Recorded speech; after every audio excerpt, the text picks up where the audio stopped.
This week in wrestling has been absolutely random. From people like Sheamus leaving the WWE to CM Punk winning the undisputed WWE Championship, Maxine Dupree heel turn, and making out with Austin Theory.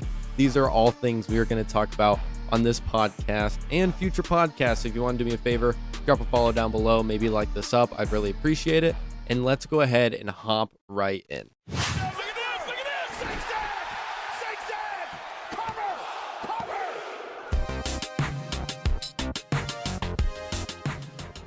So we're going to kick this off with SmackDown. I appreciate you guys for joining me, but how do I feel about SmackDown going to 2 hours? I'm going to be honest with you guys. I think SmackDown going to 2 hours is potentially the best thing that's happened to me all year.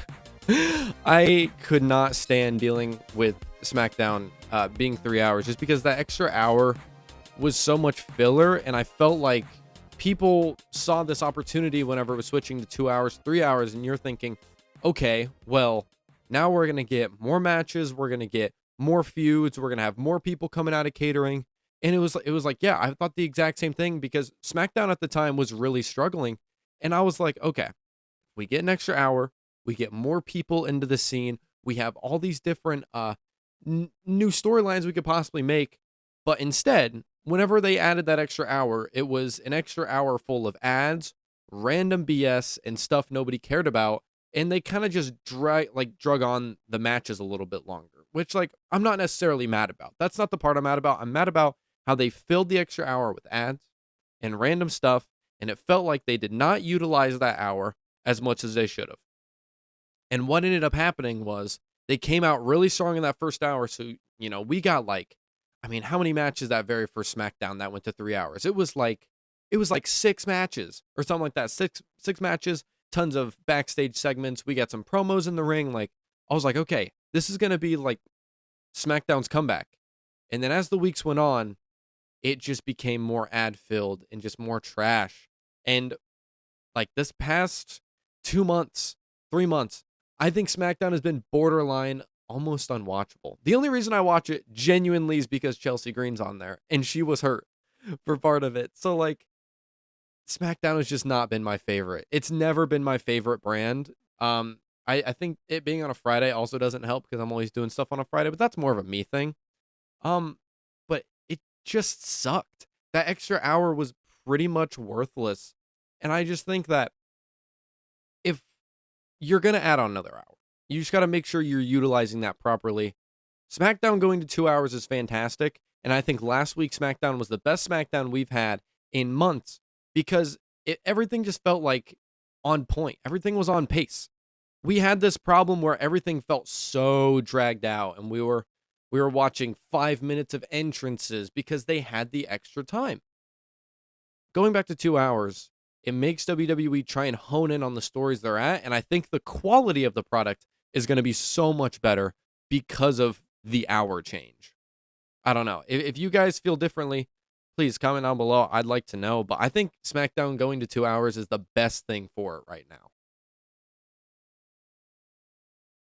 What's going on with the Gunther and Nick Aldis storyline? Honestly, I have absolutely no clue. I think this could potentially lead to, I don't know, like a match between these two. We've seen this thing where Drew McIntyre has had beef with Nick Aldis, and Gunther even just called out last night on Raw. It's like, oh, you're a better manager than you were a wrestler. So obviously calling out his old wrestling skill, which if you guys don't know, Nick Aldis used to be a fantastic wrestler. He just was never really built up for WWE, I guess. I think he wrestled down at NXT and then eventually got switched to the manager position. But I think that if you wanted to pull him out of a manager position and get him back in a ring, which he's talked about before. He has talked about how he wants to be a wrestler. Again, he doesn't just want to be the manager of SmackDown. So I think if you're gonna put him into a feud with Gunther. I think it could actually be pretty entertaining. And with what they've built up right now, all the swearing and the hatred towards each other, it's like people are actually invested and hooked into the storyline. They're actually putting some effort into trying to build this up a little bit. With the thing with Drew McIntyre, it felt a little bit half-assed. It was like they were trying to build this, and they were maybe going to build this up, and then Drew McIntyre left, and he kind of left on a bad note, bad taste in his mouth from Nick Aldis. So that's maybe a storyline we can revisit a little bit later. But right now, like, Gunther versus Nick Aldis is taking the forefront, and I think that's where this has to lead. The only problem is it's like Nick Aldis is just going to come back to lose, because you can't have Gunther lose because he just retired like 50 people, which we're going to talk about a little bit later. Finn Balor attacked by Tala and Tama Tonga. The Tongas, the brothers keepers. I don't even know what the hell they're called. They're just there on SmackDown. Finn being attacked is like fine because it gets him back into a feud. And they had the whole thing where they were in the Bullet Club together. And it's like, okay, that's cool. That's kind of some history they can play off of. And maybe they can build something cool out of this. But my only problem is I wanted I wanted Finn to go to SmackDown. And after he got SmackDown, I wanted him to be in the main event scene immediately. Like, I wanted him to be dancing around with guys like Sami Zayn, like Cody Rhodes, like Gunther. Like, you guys got to understand, like, this is a next level caliber athlete and pro wrestler we are dealing with. And this dude has not had a title shot in freaking forever, and it sucks. I just want him to be around the main event, like a Sami Zayn. Sami Zayn, even though he did just win the title, he is not the main event. He just isn't. That's not what his character kind of is. That's not how he's been built up towards. Now, he can be the main event, and I'm not saying that. That's no hate on Sami Zayn. Main evented WrestleManias, numerous PLEs, but there are some people that are just made to be like the outer ring of the main event. They are never the focal point in the center, and that's what Finn Balor could be. And honestly, that's almost fine because we see these people on the outer circle. We've seen it with Sami Zayn. We've seen it with Damian Priest. We've seen it, if you want to go back in the day, with Eddie Guerrero, with Rob Van Dam. Like, there's all these different people that are on the outer circle that get their chance and get their opportunities, and they can add something to the storyline. The problem is that they're not even putting him on the outer circle.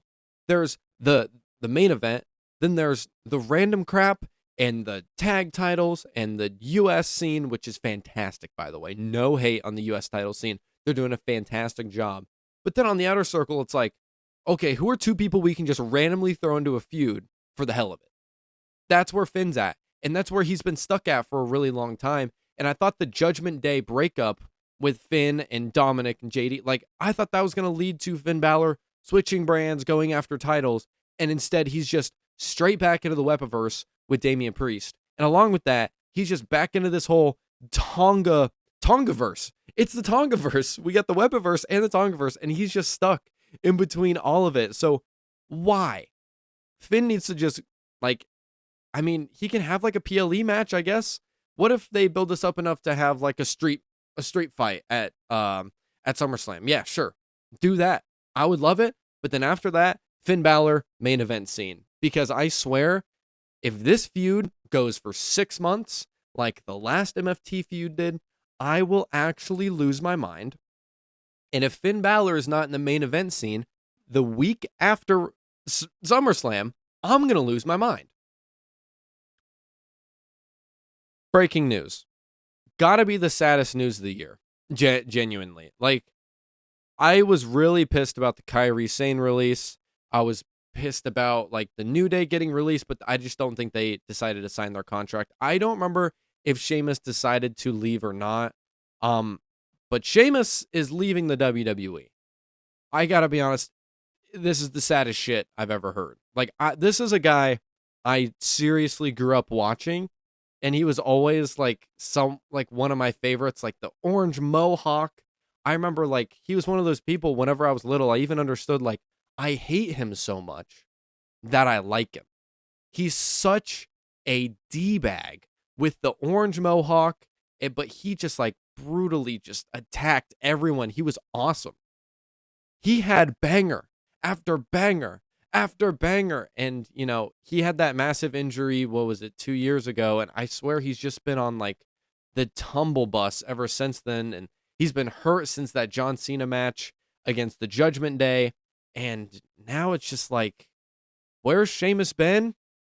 He's getting released. It sucks. It seriously sucks.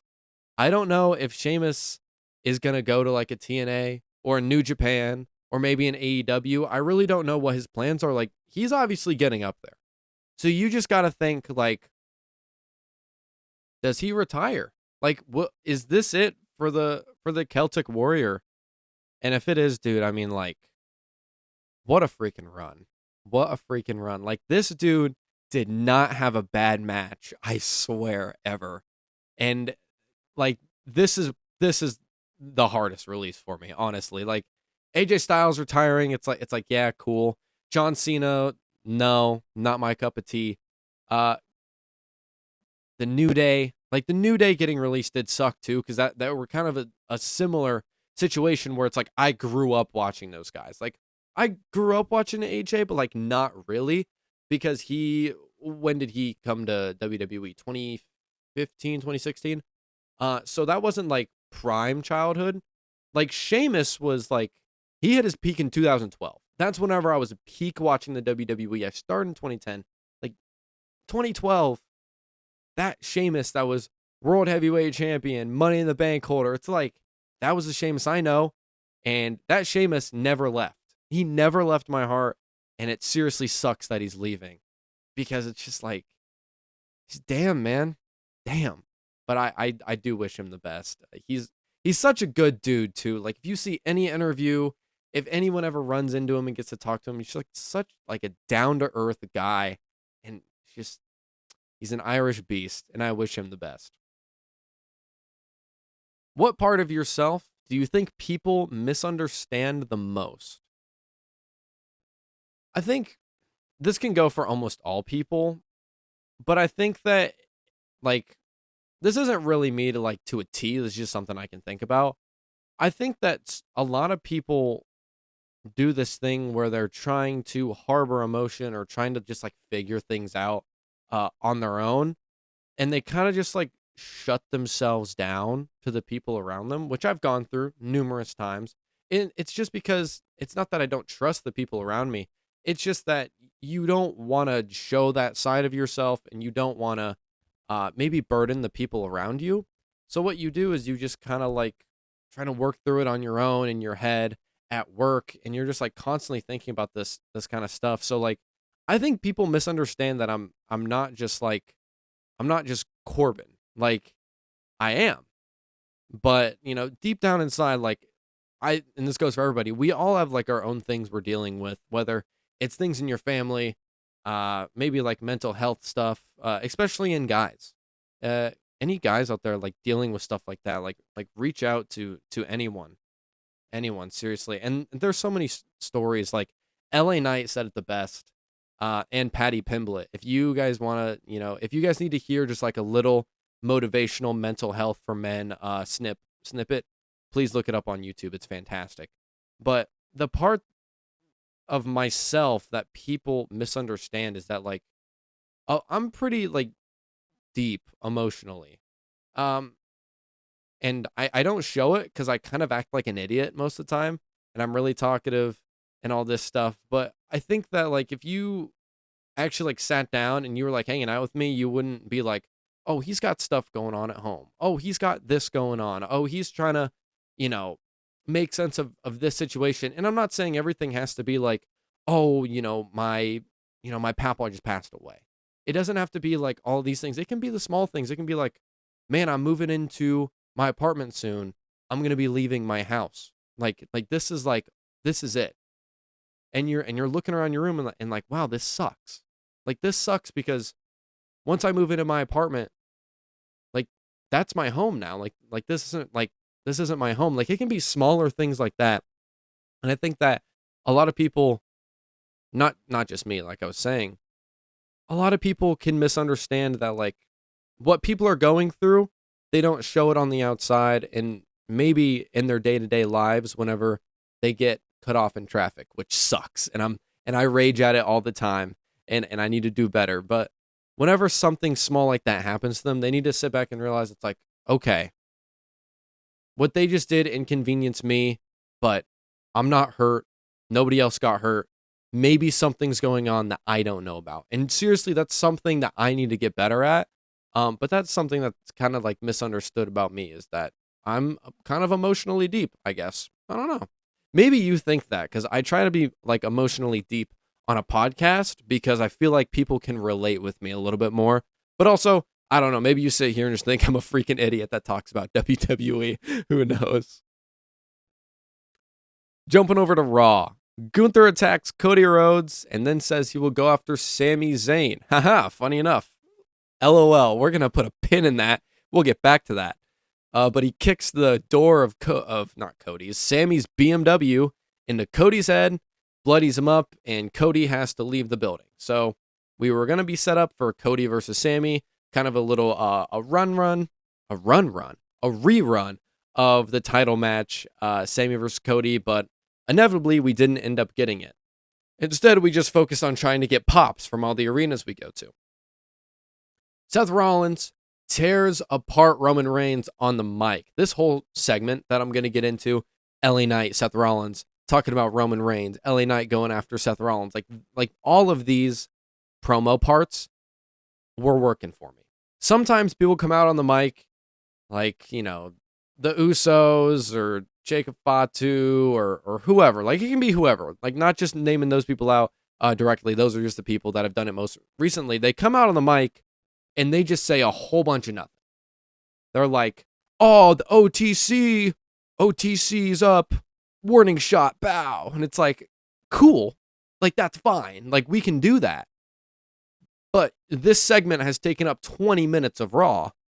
That could have been a backstage segment. Like, you know what I'm saying? Like, I feel like we need to maximize the time a little bit better, and we need to actually get things done whenever we're out in the ring with a microphone. And I felt like Seth Rollins did that perfectly. He just has such emotion on the mic. It's why he's one of the greatest of all time. He comes out, he's talking about all like the original Shield stuff. Like, we knew we were going to play the greatest hits with the Shield stuff and be like, I put that chair in your back because I was jealous of you, which is, this is kind of like a new angle that we haven't really seen before. At least I haven't seen before. He was jealous of Roman Reigns because he was putting in all the work and Roman was doing 10 times less work, but Roman was the guy getting the push because Roman had the look, Seth didn't. And then now, like look at them two. So he went into like all this emotion and this deep kind of like memory pulling, and he was just, he just killed it on the mic, talking about why Roman is where he is, not because of hard work, but because people higher up liked him, which is 100% a fact. And Seth was talking about no matter how hard he works, it's kind of the opposite. And he has to work for every single little thing he gets, which is kind of true, which is insanely true in my opinion. But then he gets interrupted by LA Knight. And this was such a good promo to me. This whole back and forth to open up Raw was great. Like, I was like, I get bored easily. When it's just people talking to talk, like I was saying, it's just dumb. I feel like all of this could have been an email. It could have been an Instagram post. It could have been a backstage segment. But they came out there and it felt like there was good direction. There was great direction between these two. And, LA Knight came out with the, oh, my brother this, my brother that. Like, that was kind of funny. And listen to those fans a little bit in that segment. LA Knight is still over. Listen to like the crowd reactions he was getting. The LA Knight. People are still yelling, yeah. He never has fallen. He took a tiny dip after his massive popularity in 2023, I think. But I think he's back on the come up because people now are realizing it's got to be LA Knight's time soon. And it should be soon. And honestly, if Sami Zayn can win a title, what the hell? Why not LA Knight? What's the hardest lesson a friendship has taught you? Damn, ChatGPT. I always forget these because I'll go on ChatGPT like 3 days earlier and I'll just like, oh, this one looks good. I'll just plug it in. The hardest lesson a friendship has taught me is that it's like you can give so many second chances, but there comes a time where you just gotta let it go. Sometimes there are people put on the earth that you become friends with that lets you grow in different ways than them being a good friend to you. I had this friend, I guess, and we grew up in high school. We played sports together, and we always had like fun moments, and we were good friends. And then he would go out and he would talk crap about me. I'd talk crap about him. My friends didn't like him. He was kind of a D-bag, and it like over time it kind of just built up into this thing where it was like we were acting all goody-goody to each other, but not while each other's backs were turned. And I think that that's the worst kind of friend. I think friendship has taught me that your best friends are people you talk crap to directly and then defend behind their back like no other. And that kind of just taught me that if a friendship is kind of not going the way you want it to go, and it's just gone into this little drought, and all you feel is like kind of hatred towards this person, but you put on a face while you're in front of them just because it's like, oh, remember, we're friends. It doesn't have to be that way. It's really easy for you just to go, hey man, we need to take a break. I don't think our friendship's working out. Sometimes you got to be the bigger person. You got to step up and you got to say something like that. And I had to do that. And guess what? It sucked. It absolutely sucked. But what came out of it was he was like, no, I get it. And we both kind of like just went our own separate ways. And, how many months later, probably almost a year later, I saw him again, and we got to chop it up like old times. And I feel like that whole rift that was between us at the end of high school and middle of high school is gone now, just because it's like you're a more mature person after you go to college for a year. And that was honestly the biggest thing. And so I think that friendships can teach you lots more than just like, oh, this is a good friend. This is a bad friend. It can teach you how to be the bigger person and maybe come out at the end of the tunnel a better person than you were than whenever you started that friendship. If that makes sense, cool. I hope you guys stayed with me because I didn't want to go into too much detail. But friendships are such an important thing. And I just kind of like that little small story I wanted to tell you guys. That's kind of just like a big thing that I look back in my life personally.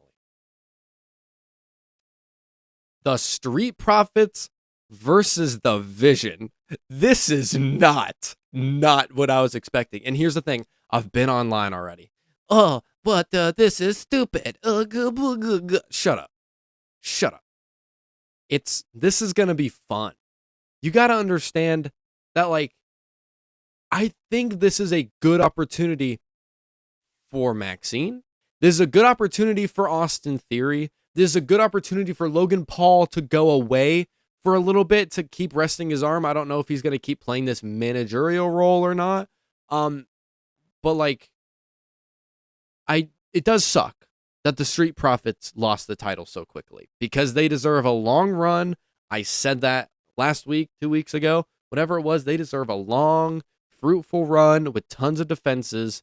And yet the titles have been put on the Vision. How many days later? 9? Was it 9? A little more than that? 16? I can't remember. But like, it sucks. It sucks for them, but I think that there's a giant light at the end of this tunnel, and the light is brighter than it currently was. Like the tag division, once the Street Profits won the titles, it's like, okay, we can go back after the Vision's going to come back after us. Who else is there in the title scene? I feel like if we ran Profits versus the Vision and kind of had this little tag feud, I'd be totally fine with it. The reason this is not what I was expecting, this is what I wanted to get to. I legitimately thought after that, well, I thought this all week, and then we had that Paul Heyman segment right before they went out for the match. And I was like, okay, they're going to lose, and Austin Theory is going to get speared and taken out. Like, there's no way that doesn't happen. And then eventually kickstarts this thing, Austin Theory versus the Vision. That's what I thought was going to happen. And then all of a sudden, Angelo Dawkins has the knucks. Out comes Maxine Dupree, and she hits him in the nuts, which we've been seeing Maxine and Austin Theory do this thing And you guys know I'm a big fan of the love stories in WWE. I think they work way too well, and I think they're a lot of fun if they're actually booked right, aka Dominic and Liv. But whenever this happened, I was like, we got to pay off. Because if you remember, months ago, they started putting Austin Theory and Maxine Dupree in the background, and I was like, oh, hey, what's going on there? And now we've built up this thing where it's like, ooh, you saw Maxine in Austin Theory's car, and then they're actually like talking to each other and making like side-eye little flirty remarks, whatever, at each other. And you're like, okay, they're building towards something. And I thought they just cut it off by saying, oh, Maxine, like, if you're not going to be whatever, if you're going to let Chad Gable get the better of you or whatever, then I don't think this is going to work out. That's what Austin Theory told Maxine. And I kind of thought that was like them just cutting it off and kind of stopping that little storyline that was going. But it was a calm before the storm, as I like to say. They did that just so maybe people would forget about that story, and then she makes her debut as potentially part of the Vision, which would make her the first ever Paul Heyman girl, which I'm not mad at. And obviously people online are like, oh, it should have been Jordynne Grace. Oh, it should have been this. It's like, if it was Jordynne Grace, fantastic, because she is fantastic. But Maxine has a lot of freaking upsides. Maybe her wrestling isn't the best in the company. Maybe her promos aren't the best in the company.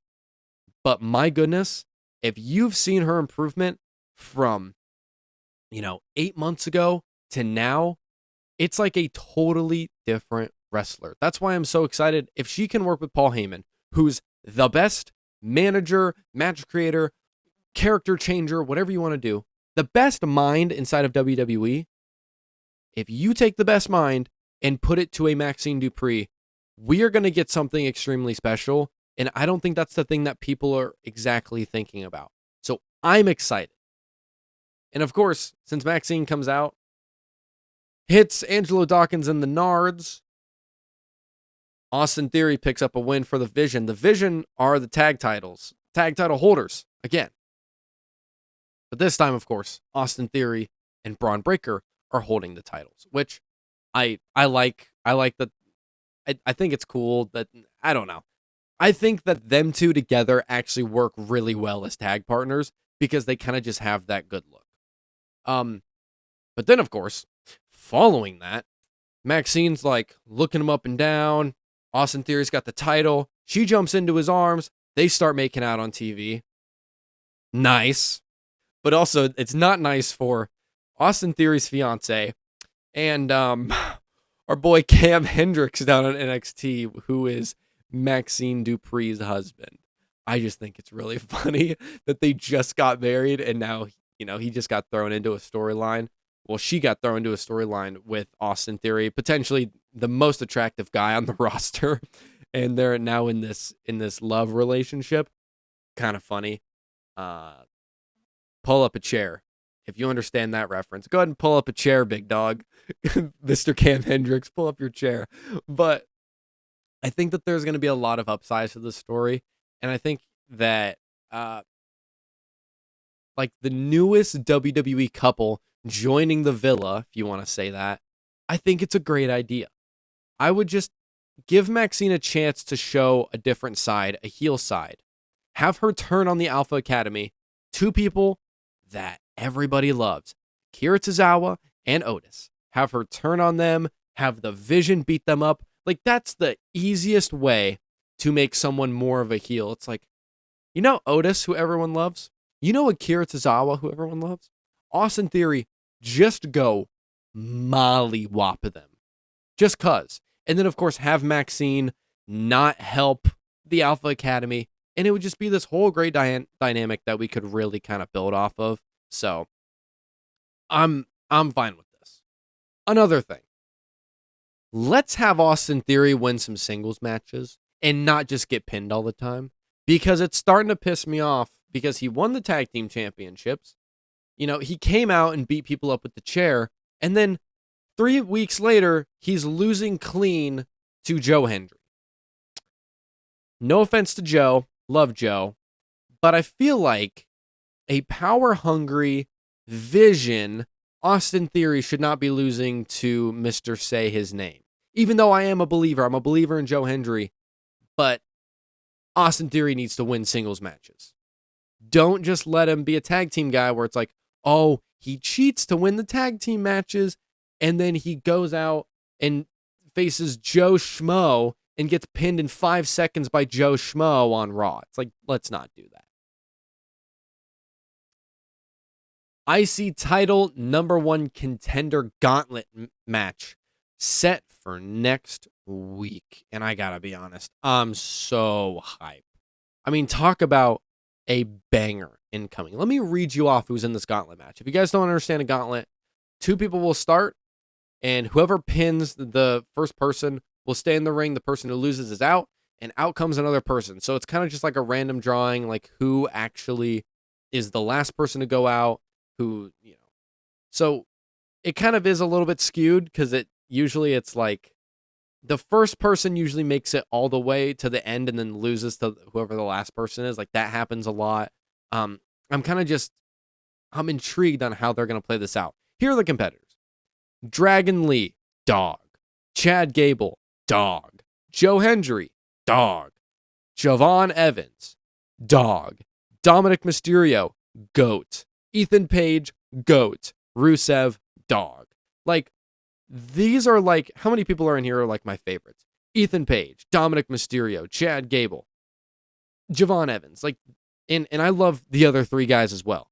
But those 4 are like my guys right now. Like, I'm really messing with those guys besides Austin Theory, and El Grande Americano, and Ludwig Kaiser. But like, the people I just listed off are like my top 10 favorite people currently. So if you're putting all these people into one match, this is like a Corbin dream. I'm super happy about this. I think it's going to be so much fun. Who's going to win? Chad Gable. I could honestly see them doing a thing where Chad Gable starts first and runs the gauntlet and wins.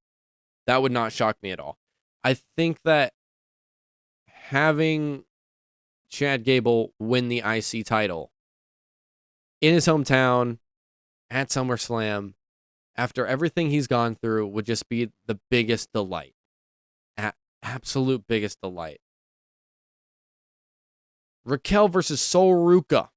Fantastic match. I actually very much enjoyed this match, which sometimes, like, you know, Sol Ruca and Raquel, like, I feel like maybe they wouldn't work necessarily well together, just because they have 2 different styles. But they did tons of counters that were very solid. They didn't look too sloppy, which sometimes, like, the 2 of them, like, either one can, like, kind of slip up sometimes. I felt like they did a great job. Raquel, funny enough, had a crazy clothesline. Right before the commercial break, she freaking mollywopped Sol Ruca. Right before the commercial break, just hit her with, like, she missed with the one clothesline, then came back and just waxed her. It was awesome. And then kind of towards the end of the match, Raquel hits a black hole slam type of counter and then gets a huge false finish pop, which I thought was cool. And then, of course, Sol Ruca wins with the Soul Snatcher. Io Sky got involved. The Judgment Day got involved. Soul Snatcher, Soul's still your champion. That's fine. Raquel is such an underrated seller. Like, so underrated. I wish she would have won Queen of the Ring, honestly. And I think Queen Io is, like, fine too. Queen Io's a W. But Raquel just deserves her moment in the main event scene at some point soon because she is very, very good. I just wanted to shout out this match because I thought it was great. Has social media made wrestling better or worse? Worse. Of course it's made it worse. And it's the reason I think it's made it worse is different probably from yours. Like, I think what people say online sucks. I think people do exactly what I do and they come out and they talk crap and they do this and they do that. It's like, yeah. But I don't necessarily hate that. I hate the accounts that come out and are like, oh, by the way, SmackDown spoilers, here's who won. And they just like post it. And I'm like, you're the biggest douchebag ever. And I honestly just hope you like get stung by a wasp. I hope you get stung by multiple wasps for doing that. I'm just scrolling through Instagram like I do. And all of a sudden it's like, yo, you know, Carmelo Hayes, he wins the US title on Christmas. It's like, okay, you're such a chud. You're such a chud loser for doing something like that. And Like social media, like it also allows people to have no consequences in saying whatever they want online, which sucks, which granted, I'm doing it right now. I'm saying whatever I want, freedom of speech. They can do whatever, but sometimes they say things that they probably shouldn't have said, which I don't necessarily love.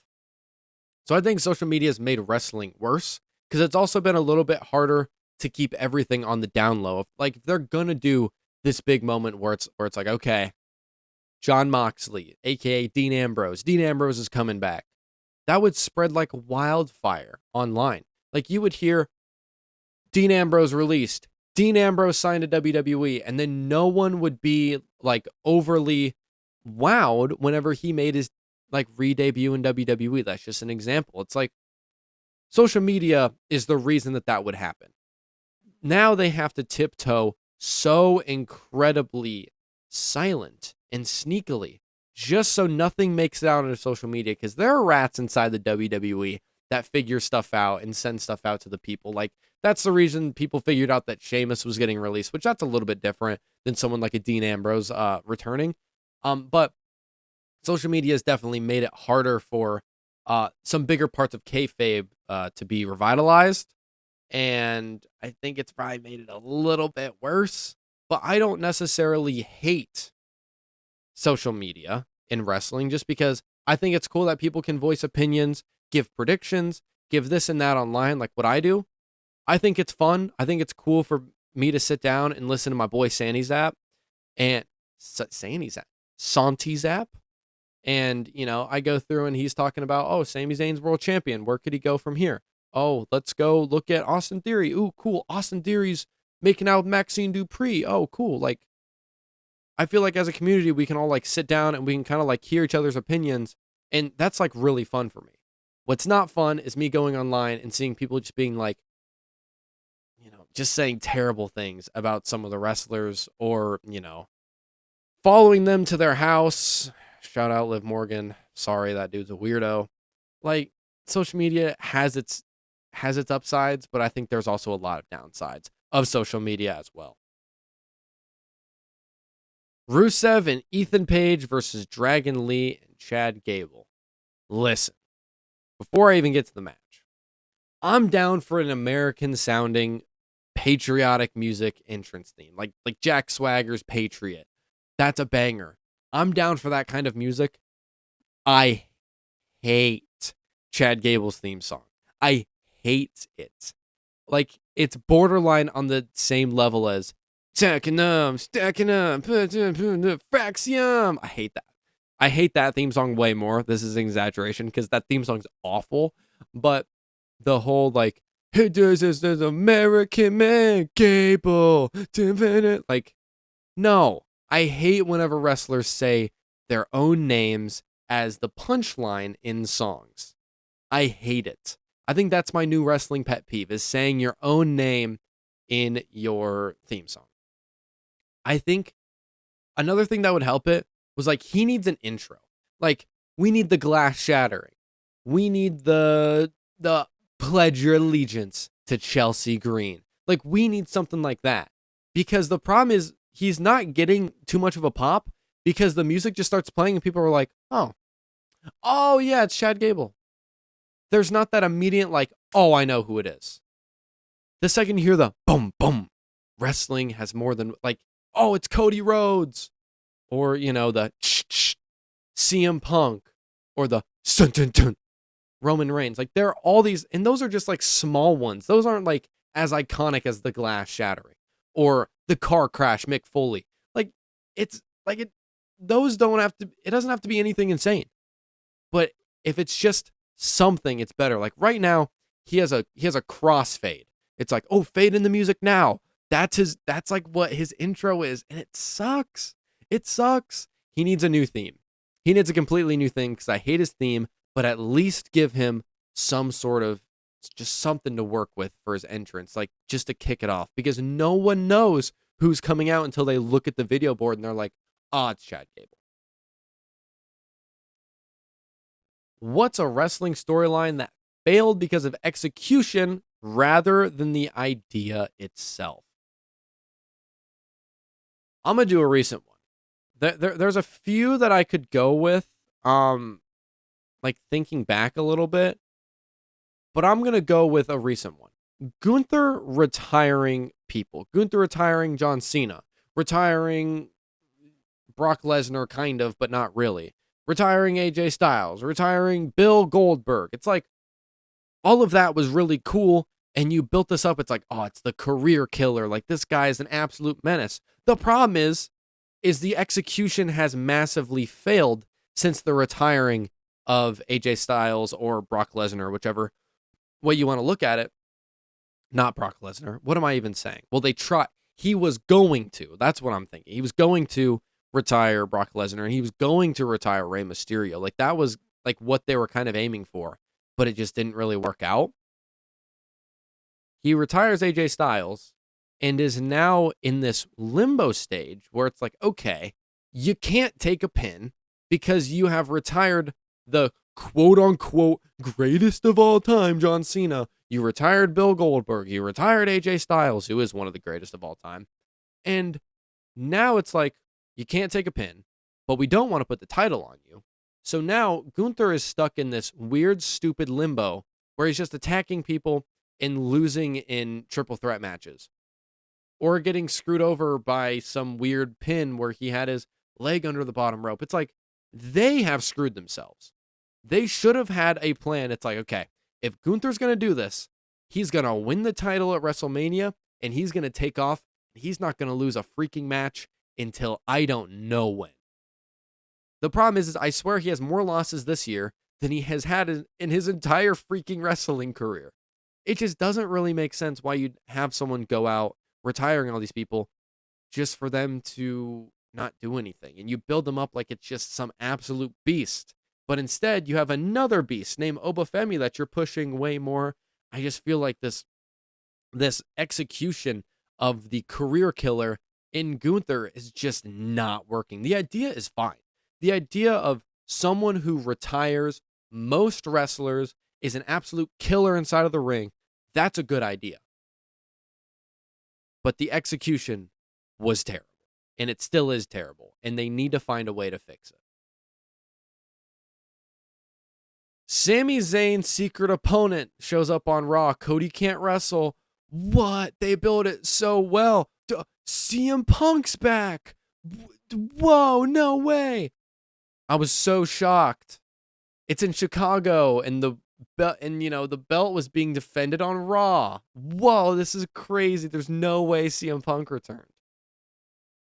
Shocker. Also, this isn't me hating. I think you have to put in the work in the gym anyways. But this dude, CM Punk, has been juicing his ass off. TRT and gear have been absolutely cooking. If you look at a picture of him from 6 months ago and you look at it now, it is a completely different person. Now, he's obviously juicing. He's not going to admit to it. And I'm not saying that if you juice, you don't work at all and you just lay on the couch and you eat chips and I'm not saying that. Like, you still have to put in tons of work. But if he says anything about, look at my body transformation in like a promo or something, which he will, because that's just kind of his thing. Like, he'll talk about anything to get the edge over the other person. It's like, well, look how big my pecs have gotten in 6 months. It's like, well, I know why, because you've been on TRT. And then we go through this match, and CM Punk wins the world championship. Listen. To quote Dominic Mysterio, kind of, man, I didn't even like Sami Zayn, but that's just crazy. Sami Zayn lost it after 9 days. This felt like two different things. It felt like a, here, damn, to Sami Zayn. It's like, okay, you've complained about not getting the title, yada, yada, yada. It's been so many years. You've been over and then not over. And people are booing you and this and that and the other. And they finally just went, Saudi Arabia. Take it. It's like fine. And that's another thing I want to talk about. I swear they just gave him the championship as just like a cheap pop. It's like, oh, the people in Saudi Arabia love you. Win the championship, get a huge pop. And then They came over here to Chicago and they were like, what if we took the title off Sami Zayn and got a huge pop in Chicago? Because that's where CM Punk's from. Are we going to go to Minnesota and we're going to have Brock Lesnar win the WWE Championship? He's going to beat Oba and then win the WWE Championship. Oh yeah, and by the way, Chad Gable, he's going to win the World Heavyweight Championship because guess what? He's from Minnesota. That's just what we're doing now. We're just popping. We're fishing for pops. We're going to go to somewhere in deep Illinois, and Seth Rollins is going to beat everybody on the roster in a handicap match just for the pop in Illinois. Like, you guys know what I'm saying? It's like, this seems so fabricated and like pop chasing. It's unbelievable. Am I necessarily mad CM Punk won the championship? It's like, no. It's like CM Punk is fantastic. But like, I wanted to see where the stuff with Sami was going to go, because I actually started to like him once he won the championship because he was acting like a possessive, obsessed maniac. Like, I thought that was kind of funny. And maybe they're going to go somewhere with this, and maybe Sami's going to win it back. But this felt kind of just like a punch in the face to the ride or dies, which I'm definitely not a ride or die. I'm going to preface that. I have never really been a Sami Zayn fan. I think he's fine, but this just felt crazy. Man, I didn't even like Big E, but that was just crazy. You look like a broke-ass Tom Selleck. Tom Selleck wishes. It's like my favorite WWE quote right now, and for some reason, it's kind of like a little vocal stem I'm going through because I keep saying it. But yeah, sucks for Sami. I can't imagine that Sami, the actual person, is handling it very well, and it's not because like I think he's like some moron who's like an emotional train wreck or anything like that. It's just like, if you've been chasing this one thing for 14 years and you get it and you lose it 9 days later, that freaking sucks. That freaking sucks. And I can only imagine that there's got to be some politics in play. There's got to be some reason why he lost the title. And I saw a video of him. It's like WWE posted it on their Instagram, and it's him after he lost his title. And every single word he said in that like little backstage, like random Instagram video segment, like that was all true. He seemed like legitimately pissed. He was extremely emotional, and I get it. And honestly, I feel bad for Sami Zayn. If I would have told you that I feel bad for Sami Zayn like 2 months ago, I would have thought I was insane. But my goodness, like that freaking sucks. And I have no clue where they're going to go with this. Like, CM Punk is going to go to SmackDown and he's going to get challenged by Gunther, I guess, or maybe Sami Zayn again, and maybe Cody's going to be involved, and we're going to get a fatal four-way at SummerSlam. But I have a feeling that somehow all roads end with Cody Rhodes, and somehow he's going to like win it back. I don't know. Maybe he doesn't. Maybe CM Punk gives it straight back to Sami and they kind of have like a feud where Sami's just chasing it again. But I feel like that bit's so old. I felt like we were going to get a whole new Sami Zayn by him holding the title. Instead, he's just going back to chasing once again. To wrap up this podcast, we are going to do probably my favorite thing. Oh, wrong screen. We are going to do Wheel of Finishers. I'm going to write down a few, I'm going to write down 1 through 5 on here because I'm going to sit here and I'm going to blind rank finishers that I get of people on this wheel. So let's see who we get first. Let's spin her up and see what we get. Daniel Bryan. So he has the like the running knee, I guess. I guess I can say the running knee for him. That's my favorite finisher of the two. I don't really like his submission. So the running knee's fine. Honestly, out of everybody on this list that I'm looking at right here, I'm going to put the running knee at 5. That might be an unpopular opinion, but it's just like, it's not really for me. Next up, Spinnerooski. Who do we get? Oh, don't do that. Oh, man, Big Show. I thought it was going to give me Sheamus, and I was actually going to start crying. Big Show. Which version of the Big Show? He's had a bunch of different finishers. He's had the choke slam. He actually used to do like this weird leg drop thing, but I know him most for the KO punch. Funny enough, I do like the KO punch more than the running knee. And the only reason is because all I can think of is Survivor Series 2014 when he turns around, just decks John Cena in the face and, tries to cost Team Ziggler, not Team Cena, the win. And I think it's kind of just funny. It doesn't make any sense that the KO punch is like his finisher because it's just a punch. You could do it at any time. But also, he has done that. He did it to Mark Henry in that same match I was talking about where Mark Henry came out and he got immediately punched by Big Show and boom, that was it. So I think the KO punch is kind of just funny. I don't know if I like it better than the running knee. They're just about the same. So if they're at 4 and 5, that's totally fine. Spin the wheel. Let's see who we get next. We have 1, 2, and 3 spot left. That's so sad. We got Sheamus. That hurts, dude. In the Sheamus episode, I'm going to miss him, dude. I'm going to miss him. Sheamus, the brogue kick. It can't go anywhere but one. Especially in this episode, but I think just anyways. The way he would come at people and hit them with this kick, and if they sold it right, man, it just looks so good. And he's such a big guy hitting that big of a boot. It's one of my favorite finishers ever. And dude, it just sucks to see him go. It really does. So, brogue kick's going at the 1. Shout out Sheamus. Love you, brother. Who's next?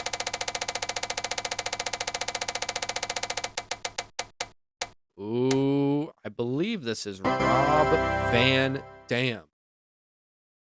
So, he's got the frog splash. 5-star frog splash. Probably one of my favorite finishers in general, no matter who's doing it. I've talked about that before.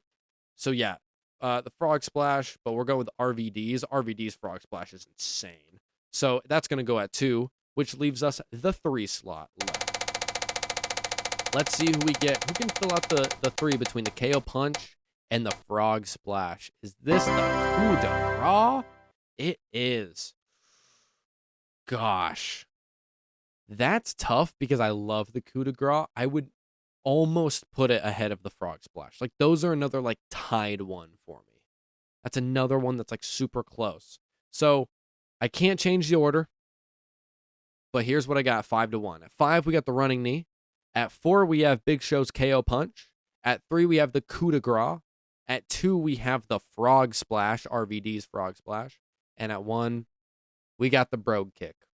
The only thing I know is that out of this order, the brogue kick belongs at number 1. And ladies and gentlemen, that is going to do it for today's podcast. It's kind of a short one. I feel like I was kind of flying through. But it just sucks to see Sheamus go. And I don't want to like keep rambling on about it because I feel like I've talked about it enough maybe. But just shout out that dude for carrying part of my childhood. And this is like a huge loss in my opinion. So if you guys want to do me a favor, head over to my YouTube if you want, ZigZag Wrestling Club. And you can subscribe and like, and I have a few new videos up if you want to go watch that. If you want to check out my Spotify, if that's not where you're coming from, that is the same. The ZigZag Wrestling Club, or Apple Music also has it as well. So I want to thank you guys for joining me, and I hope you have a wonderful day.